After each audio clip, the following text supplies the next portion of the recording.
Hello दोस्तों, आपके अपने यूट्यूब चैनल पे आपका हार्दिक स्वागत है। आज हम बात करेंगे चतुर्थ श्रेणी 2025 के बारे में कि इनमें बेस्ट डिपार्टमेंट कौन सा है। आज सिर्फ डिपार्टमेंट के बारे में ही नहीं, बल्कि आज मैं आपको बताने वाली हूँ कि चतुर्थ श्रेणी में क्या कौन कौन से कार्य होते हैं और क्या समय रहता है और कितनी छुट्टियां मिलती हैं और प्रमोशन कब होता है और इसके बाद में सैलरी कितनी होती है प्रोबेशन में और आफ्टर प्रोबेशन बाद में, तो उसके बारे में अपन बात करेंगे। अब सबसे बड़ी बात करते हैं अपन पहले बेस्ट डिपार्टमेंट के बारे में, यानी कि अगर आपके नंबर अच्छे हैं तो आपको कौन सा डिपार्टमेंट लेना चाहिए या आपको कौन सा डिपार्टमेंट मिल सकता है। अब आपको जो डिपार्टमेंट मिलेगा वो आपके नंबर के अकॉर्डिंग मिलेगा। जिसके अच्छे नंबर होंगे उनको अच्छा डिपार्टमेंट मिलेगा और जिसके कम नंबर होंगे उनको नीचे वाले डिपार्टमेंट मिलेंगे।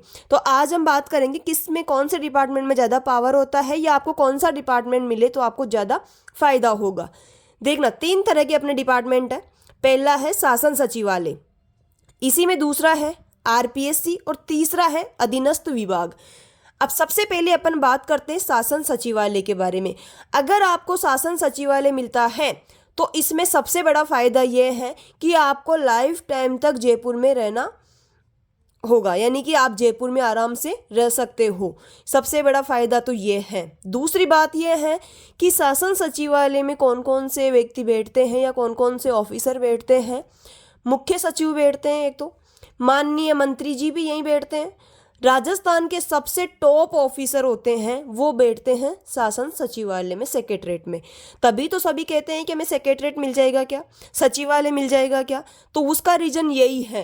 अब आप माननीय मंत्री जी, मुख्यमंत्री जी, इनके साथ में अगर आप बैठे रहते हो तो ये मानो कि आपकी जान पहचान होगी, आपकी इज्जत बढ़ेगी, पावर ज़्यादा होगी, थोड़ा नज़दीकियाँ बढ़ेगी, तो फ़ायदा तो है ही। तो राजस्थान के सबसे टॉप ऑफिसर सेक्रेटरीट में बैठते हैं। आगे है कि इसमें हमेशा आप राजधानी जयपुर में जॉब करोगे। आगे टाइमिंग की अगर अपन बात करते हैं तो इसका टाइमिंग होता है 9 AM to 6 PM, यानी कि आपको सुबह 9 बजे आना है और 6 बजे आपकी छुट्टी हो जाएगी। आगे इसी में बात करते हैं कि अगर बात करें कि आपके काम कितने दिन तक, तो आपका 5 दिनों तक काम रहेगा। 5 दिन आपको कार्य करना पड़ेगा, सोमवार से शुक्रवार तक। सैटरडे संडे आपके लिए ऑफ रहेगा। लेकिन अगर सेक्रेटरीट में काम रहता है या ज़्यादा काम हो जाता है तो आपको कभी भी बुला सकते हैं, यानी कि सैटरडे संडे को भी आपको ऑफिस जाना पड़ सकता है। आगे है इसी की, इसमें एक ये भी है कि आने का समय इसमें पता है लेकिन जाने का कोई पता नहीं है, यानी कि इसमें काम ज़्यादा रहता है। अब अगर आप, जैसे बहुत सारे होते हैं कि इसे संतुष्ट नहीं होते हैं चतुर्थ श्रेणी से और वो चाहते हैं कि हम आगे तैयारी कर सकते हैं, तो आप इस डिपार्टमेंट में रह कर के आगे तैयारी या प्रिपरेशन आप नहीं कर सकते हैं। तो ये सोच समझ करके आप लीजिएगा। अगर आपको आगे तैयारी करनी है तो आपके लिए शासन सचिवालय बेस्ट नहीं है, क्योंकि इसके अंदर रह कर के आप आगे तैयारी नहीं कर सकते हैं। और अगर आप मानते हो कि मैंने जो कर लिया वो काफ़ी है, अब इससे आगे मेरे से तैयारी नहीं होगी, तो ये आपके लिए बेस्ट है। इसमें यह भी है कि अगर जयपुर के आसपास वाले हैं तो ठीक है, लेकिन अगर आप डूंगरपुर बांसवाड़ा से हो या गंगानगर से हो, जैसलमेर बाड़मेर से हो या फिर इधर धौलपुर करौली इधर, तो आपके जयपुर दूर पड़ेगा और जयपुर में रहना इतने से पैसों में तो मुश्किल है। लेकिन हाँ, वो आपको पता है कि इसके अंदर और क्या चलता है, वो मैं बता नहीं सकती हूँ, तो गुजारा तो हो जाएगा आराम से, कोई दिक्कत नहीं है। पावर ज़्यादा रहेगी, आपको सैल्यूट करेंगे, भले आप 4th ग्रेड हो लेकिन आपसे सबको काम पड़ेगा, पियोन से सबको काम पड़ता है, तो पावर ज़्यादा रहेगी, सम्मान भी ज़्यादा मिलेगा। वहाँ ऑफिस में तो नहीं मिलेगा लेकिन बाहर आने के बाद में मिलेगा। आपके जो पेरेंट्स वगैरह होंगे, नज़दीकियाँ बढ़ेगी सभी से, मंत्री जी से, राजस्थान के सबसे टॉप ऑफिसर इसके अंदर बैठते हैं, मुख्य सचिव से, इनसे, जैसे लिस्ट वगैरह सभी इसी से निकलती है, तो आपको ये पता ही है सब कुछ। तो ये तो हो गए अपना शासन सचिवालय के बारे में। अगर आपको ये डिपार्टमेंट मिलता है तो आपको इतने बेनिफिट है और ये नुकसान है। नुकसान सिर्फ इतना है कि आप सेक्रेटरीट में रह कर के पढ़ाई नहीं कर सकते हैं। और अगर मेरी सलाह मांगो तो मैं यही कहूँगी कि पढ़ाई को कंटिन्यू रखना है और आप दूसरे डिपार्टमेंट में भी जा सकते हैं। ये आप अलग अलग तरीके से बेस्ट है। अगर आपको आगे पढ़ाई नहीं करनी है तो आपके लिए बेस्ट है। अगर आपको आगे पढ़ाई करनी है तो आप इसमें रहते हुए तो भूल जाइए कि आप पढ़ाई कर पाएंगे। जैसे बहुत सारे होते हैं कि हाँ नहीं, अभी तो मेरी शुरुआत है, आगे मैं यूपीएससी की तैयारी करूँगा या फिर आरएस की तैयारी करूँगी या कुछ भी है, तो फिर इसमें रह करके आप नहीं कर सकते हैं। तो ये आपको पता होना चाहिए। इसी के साथ में आगे बात करते हैं नेक्स्ट डिपार्टमेंट की, आरपीएससी, जो कि कहाँ है, अजमेर। जैसे आपको ये शासन सचिवालय जयपुर में है तो आरपीएससी अजमेर में है। अब बात करते हैं कि इसमें कौन कौन से व्यक्ति रहते हैं। इसमें एक होता है अध्यक्ष और प्लस 10 सदस्य, एक अध्यक्ष और 10 सदस्य, और इनकी नियुक्ति कौन करता है, राज्यपाल। इनकी नियुक्ति कौन करता है, राज्यपाल। यानी कि आरपीएससी अजमेर में एक अध्यक्ष और 10 सदस्य होते हैं, इनकी नियुक्ति राज्यपाल करते हैं। इसके अलावा एक सचिव, उप सचिव और परीक्षा नियंत्रक अधिकारी होते हैं, जो कि आईएएस लेवल के होते हैं। टाइमिंग का अगर बात करें तो इनकी भी वही टाइमिंग है, 9 बजे से 6 बजे तक। यानी कि आपको 9 साढ़े 9 बजे सुबह वहाँ आना है ऑफिस में। 9:30 का टाइमिंग होता है वैसे तो, लेकिन आधे घंटे पहले आपको आना पड़ेगा चतुर्थ श्रेणी कर्मचारियों को, तो इसीलिए आपको 9:30 बजे ही आना पड़ेगा। तो ये भी है 9:30 से 6 बजे तक। इसके बाद में बात करते हैं, 5 दिन वही कार्य करना होगा, लेकिन इसमें भी क्या है, कार्य ज़्यादा है। आगे आप पढ़ाई नहीं कर सकते हैं। अगर आप आगे पढ़ाई करने की सोच रहे हैं तो ये दोनों ही डिपार्टमेंट आपके लिए सही नहीं है। और अगर आपको आगे पढ़ाई नहीं करनी है कि हमारा तो हो गया जो भी होना था, अब हमें प्रमोशन मिल जाएंगे, उसके भरोसे हम रह लेंगे, तो फिर कोई दिक्कत नहीं है। तो फिर आपके लिए दोनों डिपार्टमेंट बेस्ट है। अब इसमें भी पावर ज़्यादा रहेगी, सम्मान ज़्यादा मिलेगा। अब बात करते हैं अधीनस्थ विभाग की। आरएसएसबी के अंदर जो जो विभाग है, पीडब्ल्यूडी है, पीएचईडी है, और पीएचईडी की अगर अपन बात करें इसकी फुल फॉर्म की, जन स्वास्थ्य एवं अभियांत्रिकी विभाग, चिकित्सा एवं स्वास्थ्य विभाग, कृषि विभाग, शिक्षा विभाग, आबकारी विभाग, ये सभी शांति डिपार्टमेंट है। इसमें आप आराम से रह करके आगे अपनी तैयारी भी कर सकते हैं और इसमें वर्कलोड भी ज़्यादा नहीं रहता है। परिवहन विभाग, रसद विभाग, पंचायती राज, खनिज विभाग, सामाजिक न्याय व अधिकारिता विभाग। जैसे शिक्षा विभाग है, इसमें आपकी छुट्टियां भी आपके बहुत रहेगी, टाइमिंग का भी कोई वो नहीं है, 10 से 4 जो स्कूल का टाइम रहता है वही आपको रहना पड़ेगा, और छुट्टियां भी रहती है और सब कुछ शांति, आप आराम से, इसमें कुछ भी नहीं होता। आपको स्कूल आना है, सुबह आधे घंटे पहले आना है, वैसे आता कोई नहीं है, 5-7 मिनट पहले भी अगर आप आ जाओगे तो भी कोई दिक्कत नहीं है। 10 बजे का टाइम है, आप आराम से 9:50 तक भी आकर के अगर लॉक वगैरह खोल दोगे, आपका काम सिर्फ इतना रहता है, लॉक खोलना है, पूरे स्कूल के जो भी रूम वगैरह ये हैं सभी के लॉक खोल के, और थोड़ी बहुत जो सफाई करनी होती है वो करनी है, और आराम से बातें करने हैं। और पीरियड वगैरह अगर डिजिटल है तो कोई दिक्कत है ही नहीं, ऑटोमेटिक लगते रहेंगे, और डिजिटल नहीं है तो आपको पीरियड लगाने पड़ेंगे। लेकिन आप बैठ करके आराम से इसमें पढ़ाई कर सकते हो, इसमें कोई भी दिक्कत नहीं आएगी आपकी। ये तो अपने बात हो गई विभागों के बारे में। अब आप खुद चूज कीजिएगा कि आपको कौन से डिपार्टमेंट में जाना है। और इसके आगे जो मैं वीडियो बनाऊंगी वो बनाऊंगी कि कितने नंबर पे आपको कौन सा डिपार्टमेंट मिल रहा है। तो सभी आप अपने अपने नंबर कमेंट में लिख दीजिएगा, तो कि मैं हालांकि एनालिसिस कर रही हूँ उसका, तो और अच्छे से एनालिसिस कर पाऊँ कि कितने नंबर तक को सचिवालय मिल जाएगा। तो वो भी आप अपने कमेंट लिख दीजिएगा, जिससे मैं आपके लिए नेक्स्ट वीडियो भी ला सकूं। चलिए आगे बात करते हैं। सबसे ज़्यादा पोस्ट रहती है इसके अंदर, अगर बात करें अपन पोस्ट की, तो सबसे ज़्यादा पोस्ट रहेगी इस विभाग के, इन विभागों के अंदर सबसे ज़्यादा पोस्ट इन विभाग के अंदर आएगी। अगर बात करें इसके बाद में सेकंड नंबर पे पोस्ट आएगी इसके पास में, यानी कि दूसरे नंबर पे पोस्ट,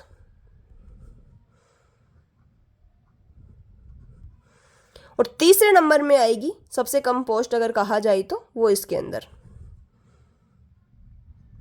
पोस्ट में तीसरे नंबर पे, यानी कि फर्स्ट नंबर पे ये हो गया, सेकंड नंबर पे ये हो गया, और थर्ड नंबर पे ये हो गया।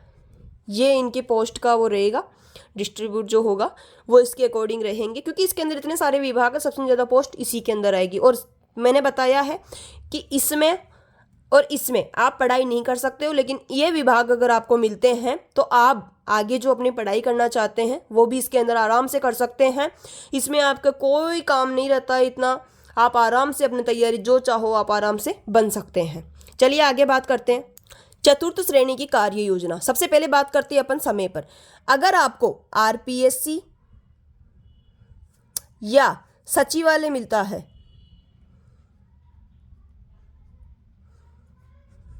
तो इन दोनों की जो टाइमिंग रहेगी वो मैंने पहले भी बता दिया है, 9:30 से 6 PM।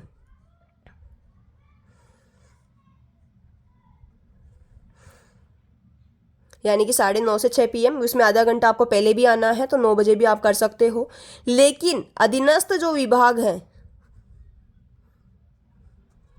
अधीनस्थ विभाग का टाइम टेबल, जो उस विभाग का टाइम टेबल है वही आपका रहेगा। जैसे एग्जाम्पल के तौर पे अपन बात करें एजुकेशन डिपार्टमेंट की, एजुकेशन डिपार्टमेंट में जैसे स्कूल का टाइम 10 से 4 है, 10 AM से 4 PM, तो आपको यही टाइम पर आना है। और अगर 7:30 से 1 है तो आपको इस टाइम पर आना है। तो बाकी जो विभागों की जो भी टाइमिंग रहेगी वो आपकी इसमें रहेगी। अगर अपन बात करें छुट्टी की, तो इन डिपार्टमेंट में आपको 15 CL दे हैं, और आपको जो स्वीकृत करवानी है अपनी CL या छुट्टी सेंशन करवानी है तो वो अपने जो ऑफिसर, सीनियर ऑफिसर होते हैं उनसे करवानी है। सीनियर ऑफिसर आपकी सेंशन करेंगे। इसके अलावा अगर बात करें अपन कार्य की, कि आपका कार्य क्या क्या रहेगा, जैसे आप RPSC में या सचिवालय में रहोगे या फिर किसी भी आप डिपार्टमेंट में रहोगे, तो आपका कार्य पहले नंबर पे तो आएगा, जैसे कोई फाइल वगैरह है तो इधर से इधर पहुंचाना, फाइल पहुंचाने का कार्य रहेगा आपका। दूसरे नंबर पे है डाक पहुंचाना, कोई डाक है तो उसको भी आपको इधर उधर पहुंचाना होगा। तीसरे नंबर पे अगर बात करें तो जैसे चाय नाश्ता वगैरह, तो चाय पानी ये आपको पिलाना होगा स्टाफ को। चौथे नंबर पे अगर बाहर से कोई गेस्ट आए हैं तो उनके लिए भी आपको चाय नाश्ते का करना पड़ेगा इंतजाम। आपको लॉक वगैरह खोलना पड़ेगा, मतलब ओपन करना पड़ेगा। तो ये तो बात हो गई अपनी कार्यों की। अब बात करते हैं अपन प्रमोशन की। जैसे कोई कहते हैं कि 3 साल बाद, 2 साल बाद LDC बन जाएंगे, UDC बन जाएंगे, तो भाई इतना आसान भी नहीं है LDC UDC बनना इसके अंदर। और बात करें अगर डिग्री की, तो आज तो जो 54,000 वैकेंसी है, 54,000 की, 53,749 जो भी है, तो इस पोस्ट में तो बहुत ही कम बच्चे मिलेंगे जो 10th-12th के हैं। इसके अंदर तो आपको ग्रेजुएट भी और PG भी करे हुए मिलेंगे, तो इसमें कोई दिक्कत नहीं। प्रमोशन में बहुत समस्या आने वाली है आपके। तो मान के चलिए आप कम से भी कम 8 से 9 वर्ष तक आपका प्रमोशन नहीं होगा। और प्रमोशन कब कब होगा ये बताती हूँ, कौन कौन सी पोस्ट पर। सबसे पहले आप जाओगे LDC पे, फिर जाओगे आप UDC पर, तीसरे नंबर पे जाओगे आप AAO, और चौथे नंबर पे आप जाओगे ASO। ग्रेड पे की बात करें, वैसे इसका 1700 है, LDC का है 2400 ग्रेड पे।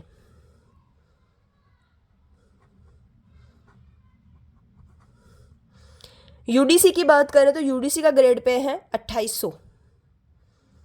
AAO का अगर बात करें 3600, और ASO की अगर अपन बात करें तो 4200।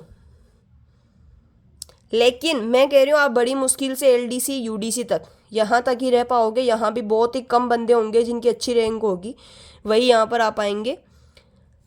चलिए बात करते हैं। अब इसमें एक और व्यवस्था है, अगर आपका प्रमोशन नहीं होता है तो लगती है अपनी MSCP या ACP। जो ACP लगती है वो कब लगती है, जब आपकी सर्विस को 9 साल हो जाते हैं। 3 बार लगती है, 18 और 27। और गजेटेड अगर आप हो तो उसमें 10। बता रही हूँ आगे इन फ्यूचर अगर आप कभी गजेटेड भी बनोगे उसमें क्या है, तो 10, 20, 30 गजेटेड के लिए ये व्यवस्था थी। और अपने लिए तो ये, अपने को इससे मतलब अभी 9, 18 और 27, यानी कि इसका मतलब ये होता है अगर आपकी सर्विस को 9 वर्ष हो जाते हैं और आपको किसी प्रकार का कोई प्रमोशन नहीं मिलता है, तो जो आपको सैलरी दे होगी वो 2400 ग्रेड पे की हो जाएगी। 2400 ग्रेड पे की जो सैलरी है वो आपको 9 वर्ष के बाद में मिलने लग जाएगी। और जब आपकी सर्विस को 18 वर्ष हो जाएंगे तो आपको 2800 जो ग्रेड पे है वो वाली सैलरी आपको मिलने लग जाएगी। और अगर आपकी सर्विस को 27 वर्ष हो गए हैं, 27 वर्ष की ACP लग गई है, तो आप 3600 ग्रेड पे की जो सैलरी है वो आपको मिलना शुरू हो जाएगी। ये तो अपनी बात हो गई प्रमोशन की। अब बात करते हैं कि सैलरी की, कि सैलरी तो आपका जो प्रोबेशन पीरियड है, प्रोबेशन में 2 वर्ष तक 2 वर्ष तक आपको फिक्स पे मिलने वाला है। और फिक्स पे की अगर अपन बात करें तो वो है 12,400। ये तो हो गई अपनी 2 वर्ष तक की। अब आफ्टर प्रोबेशन यानी कि जब 2 वर्ष पूर्ण हो जाते हैं तब 2 वर्ष पूर्ण होने के बाद में आपको सैलरी कितनी मिलेगी। पहले तो आपका बेसिक है, जो आपकी बेसिक रहेगी वो 17,700। बेसिक कितनी रहेगी 17,700। इसी के साथ में अभी वर्तमान की बात कर रही हूँ मैं, 2 साल बाद में आपका जो 8th पे कमीशन लागू हो जाएगा तो आपकी सैलरी और अलग हो जाएगी। अभी की बात कर रही हूँ एट प्रेजेंट टाइम, अगर किसी ने 2 वर्ष पूर्ण किए हैं 4th ग्रेड के अंदर तो उनको कितने मिलने वाले हैं, तो मैं वो बता रही हूँ। 2 साल बाद की नहीं बता रही हूँ, तब तक तो 1 साल में 2 बार डीए बढ़ता है तो जब तक तो और ज़्यादा डीए बढ़ जाएगा। अभी अगर बात करें अपन डीए की तो 58% है। एचआरए की अगर अपन बात करें तो 10% है। ये गांव के अंदर, सिटी के अंदर अलग चीज़ें हैं, 10-20% समथिंग है। तो अब अपन बात करते हैं कि अपने को ग्रॉस पेमेंट यानी कि टोटल इन हैंड सैलरी कितनी मिलेगी। 17,700 बेसिक है और 58%, इसका अपन 58% निकालते हैं। 17,700 का 58% कितना होता है, तो 17,700 का जो 58% होता है वो होता है 10,266। और अगर बात करें अपन 17,700 का 10% तो 1,710 रुपये। अब इन तीनों को आप जोड़ दीजिए, ये आपका पेमेंट मिलेगा आपको लास्ट में 17,700 प्लस 10,266 प्लस 1,710 इक्वल टू 29,476 आपको मिलेगा 29,476 रुपये। ये आपके अकाउंट में आएंगे इन हैंड। अब बात करते हैं कटौती। कटौती भी तो होगी इसके अंदर। कटौती 265 RGHS की 265। अगर अपन बात करें इसमें एसआई की बाद में कटौती होगी जब 800 रुपये मिनिमम है, ज़्यादा भी आप करवा सकते हो। अगर बात करें जीपीएफ की तो जीपीएफ की इसमें 1450 मिनिमम है। तो ऐसे कर करा के आपको इन हैंड लास्ट में पूरी कटौतियाँ, ये कटौती हो गई अपनी 2,515 रुपये। अब बात करें इन हैंड में कितने आएंगे। ग्रोस पेमेंट अपनी ये है 29,476, कटौतियाँ अपनी हैं 2,515 और टोटल पेमेंट अपने पास आएगा 27,161। ये अपने पास में 2 साल बाद में मिलने वाले हैं 27,161 रुपये। ये अब आपको ये याद रखना है कि ये पैसे कम नहीं होते हैं, आप आराम से आगे तैयारी कर सकते हैं। जॉब कोई सी भी छोटी बड़ी नहीं हो सकती है, काम आपको हर जॉब के अंदर करना पड़ेगा। ये अपनी सोच है कि अपन ऐसे सोचते हैं ये छोटी और ये बड़ी है। आपका जो लेवल है उसके अकॉर्डिंग आपको जॉब मिलेगी। आप एक बार इसको ज्वाइन जरूर कीजिएगा और ज्वाइन करने के बाद में आपको अपने लेवल के अकॉर्डिंग आप दूसरी जॉब भी ले सकते हो, इसमें कोई बड़ी बात नहीं है। तो ये अपने 4th ग्रेड की पूरी कार्य योजना और विभाग के बारे में अपन ने बात कर ली है। आप कमेंट में ज़रूर लिखिएगा अपने अपने नंबर, ताकि मैं डिपार्टमेंट वाला आपके लिए वीडियो बना सकूं कि कितने नंबर वालों का कौन सा डिपार्टमेंट मिलेगा। Thank you.